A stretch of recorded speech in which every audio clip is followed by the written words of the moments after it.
Di sini saya akan memaparkan materi mengenai struktur, organisasi, dan manajemen perubahan dalam unit kerja. Sebelum itu, perkenalkan, nama saya Luciana Dewarogo dengan NIM 10 20 24 01. Struktur organisasi unit kerja RMI. Struktur organisasi adalah sebagai suatu kerangka yang mewujudkan pola tetap dari hubungan-hubungan di antara bidang-bidang kerja, maupun orang-orang yang menunjukkan kedudukan, wewenang, dan tanggung jawab masing-masing dalam suatu sistem kerjasama. Fungsi dari struktur organisasi itu sendiri adalah untuk menentukan kelancaran jalannya pelaksanaan dan berupa pewadahan atau pengaturan lebih lanjut daripada kekuasaan, pekerjaan, tanggung jawab, dan orang-orang yang harus ditata, hubungan satu sama lain sedemikian rupa, sehingga setiap orangnya tahu apa kedudukannya, apa tugasnya, apa tanggung jawabnya, apa kewajibannya, apa fungsinya, apa pekerjaannya, apa haknya, apa wewenangnya, siapa atasannya, siapa bawahannya, dan bagaimana cara berhubungan satu sama lain. Di sini pun ada fungsi utama organisasi, yaitu perencanaan atau planning, merupakan suatu aktivitas menyusun tujuan perusahaan lalu dilanjutkan dengan menyusun berbagai rencana-rencana guna mencapai tujuan perusahaan yang sudah ditentukan. Kedua, perencanaan atau planning yang sama seperti di nomor 1. Ada ketiga, yaitu pengerahan atau directing, yang merupakan fungsi untuk meningkatkan efektivitas dan efisiensi kerja optimal dan menciptakan suasana lingkungan organisasi tata laksana dan lembaga kearsipan kerja yang dinamis. Selanjutnya, yang keempat, yaitu pengerahan atau directing, sama seperti di nomor 3 tadi. Sini juga ada prinsip dasar struktur organisasi, yang dimana dalam buku The Evaluation of Management karya Daniel Algren and Arthur Gebedian, dijelaskan mengenai prinsip-prinsip organisasi dari Henry Fayol sebagai berikut, yaitu pertama, pembagian kerja atau division of work, mana division of work atau pembagian kerja kepada individu-individu dalam organisasi atau manajemen untuk membangun sebuah pengalaman dan terus mengasah keahliannya sehingga pada akhirnya individu-individu tersebut bisa menjadi lebih produktif dan menguntungkan.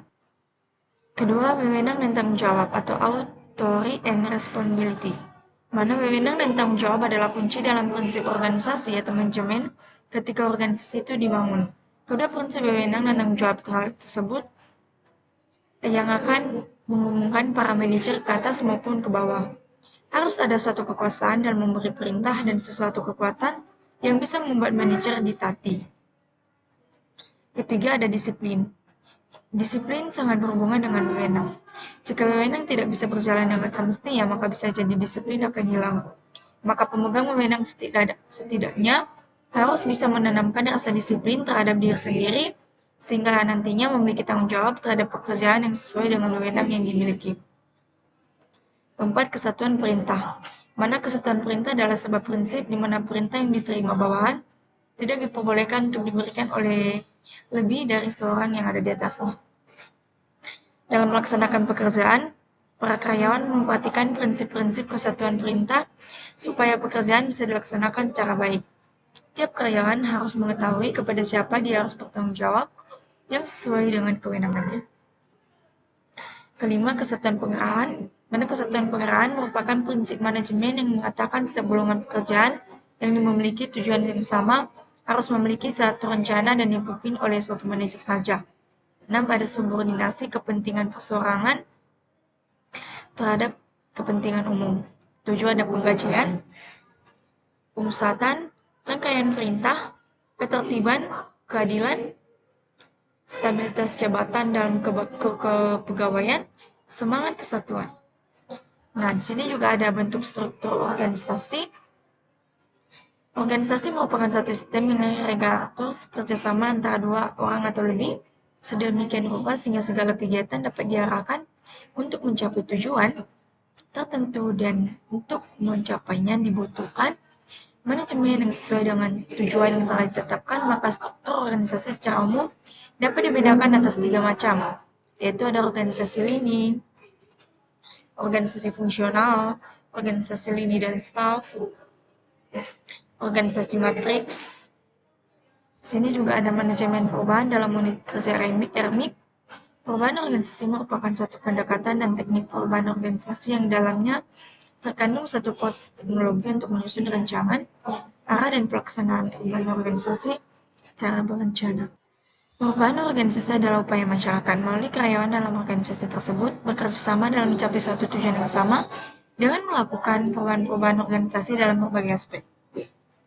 Alasan perlunya perubahan yaitu regulasi baru, teknologi, mutu layanan, dan efisiensi.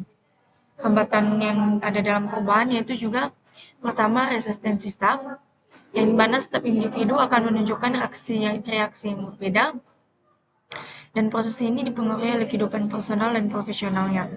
Kedua, ada keterbatasan sumber daya, budaya organisasi, dan di sini juga ada strategi dalam mengelola perubahan. Yang pertama, itu membangun visi yang jelas.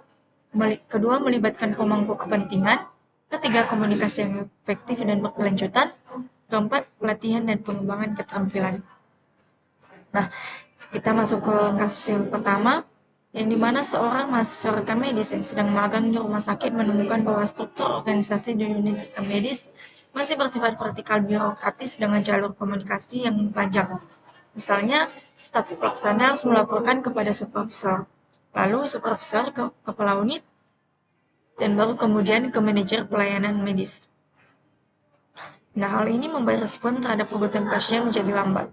Pihak rumah sakit berencana melakukan restrukturisasi organisasi agar lebih fleksibel dan responsif. Pembahasannya yaitu dalam manajemen organisasi, struktur vertikal memang memudahkan pengendalian tapi dapat memperlambat alur kerja. Perubahan yang dapat dilakukan adalah mengubah struktur organisasi dari vertikal tradisional menjadi struktur matriks atau fungsional modern. Mana dampak positifnya, komunikasi lebih cepat, koordinasi antar bagian lebih lancar, dan respon terhadap pasien meningkat. Kedua, dampak negatifnya, potensi konflik kewenangan antar bagian karena jalur koordinasi lebih luas. Nah, di sini mahasiswa rekam medis dapat mempelajari bagaimana manajemen perubahan dilakukan. Misalnya, melalui analisis kebutuhan, perencanaan perubahan, implementasi, dan evaluasi. Kasus kedua, seorang mahasiswa rekam medis yang sedang magang di rumah sakit mendapati bahwa manajemen ingin menerapkan rekam medis elektronik atau RME untuk menggantikan pencatatan manual. Namun banyak petugas rekam medis yang menolak perubahan ini. Mereka beralasan sudah terbiasa dengan sistem manual, merasa penggunaan aplikasi rumit, dan khawatir pekerjaannya akan terganggu. Akibatnya, proses implementasi sistem baru berjalan lambat dan sering menimbulkan konflik internal di unit kerja. Pembahasannya, resistensi merupakan tantangan utama dalam manajemen perubahan organisasi. Jika tidak dikelola dengan baik, perubahan justru gagal diterapkan. Teori perubahan Paul Lewin dapat menjadi pedoman, yaitu yang pertama unfringe, atau pencairan kebiasaan lama. Kedua ada change, atau perubahan. Ketiga ada refresh, atau pembukuan sistem baru. Jika resistensi tidak ditandatangani, sistem baru bisa gagal diimplementasikan. Sebaliknya, bila manajemen perubahan dilakukan dengan baik, unit rekam medis dapat bekerja lebih cepat, efisien, dan mendukung transformasi rumah sakit menuju era digital. Mahasiswa rekam medis dapat belajar bahwa keberhasilan perubahan tidak hanya ditentukan oleh teknologi, tapi juga oleh kesiapan sumber daya manusia dan komunikasi organisasi. Kasus ketiga, seorang mahasiswa rekam medis yang sedang melakukan praktik menemukan bahwa di unit rekam medis, kerjaan terbagi ke dalam beberapa bagian seperti pendaftaran pasien, pengkodean penyakit, penyimpanan dokumen, serta penyediaan data untuk kebutuhan manajemen. Namun, setiap bagian bekerja secara terpisah dan tidak terkoordinasi dengan baik. Akibatnya, sering terjadi keterlambatan dalam pengambilan berkas pasien, ketidaksesuaian data, dan tumpang tindih pekerjaan. Pihak manajemen berencana melakukan restrukturisasi organisasi dengan menyatukan bagian-bagian tersebut ke dalam tim koordinasi rekam medis agar alur kerja lebih efisien. Pembahasannya restrukturisasi unit rekam medis diperlukan untuk memperbaiki koordinasi antar bagian dengan membentuk tim lintas fungsi di bawah suatu sistem kerja terpadu. Unit rekam medis dapat bekerja lebih efektif. mana manfaat perubahan strukturnya itu proses pelayanan menjadi lebih cepat, misalnya dalam pengambilan dan penyerahan dokumen, pasien tidak lagi terlambat, mengurangi duplikasi pekerjaan antar staf, dan meningkatkan akurasi data yang dibutuhkan dokter maupun manajemen. Kedua, ada potensi masalah. Dan ketiga ada langkah manajemen perubahan yang dapat dilakukan, yaitu pertama perencanaan, sosialisasi dan komunikasi, implementasi, evaluasi. Nah, di dalam unit rekam medis, struktur organisasi yang terintegrasi akan mempercepat aliran informasi dan meningkatkan mutu pelayanan rumah sakit. Mahasiswa rekam medis dapat mempelajari bahwa manajemen perubahan bukan hanya soal mengganti sistem kerja, tetapi juga bagaimana membangun budaya kerjasama, komunikasi efektif, dan adaptasi terhadap struktur organisasi yang baru.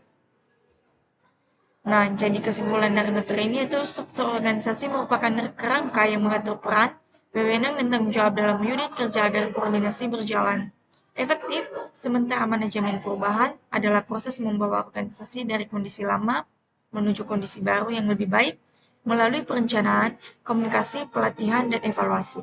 Dalam praktiknya, struktur yang kaku sering menghambat alur kerja, sehingga perlu dilakukan restrukturisasi agar lebih fleksibel. Sedangkan keberhasilan perubahan sangat ditentukan oleh kesiapan sumber daya manusia, dukungan manajemen, serta partisipasi seluruh anggota.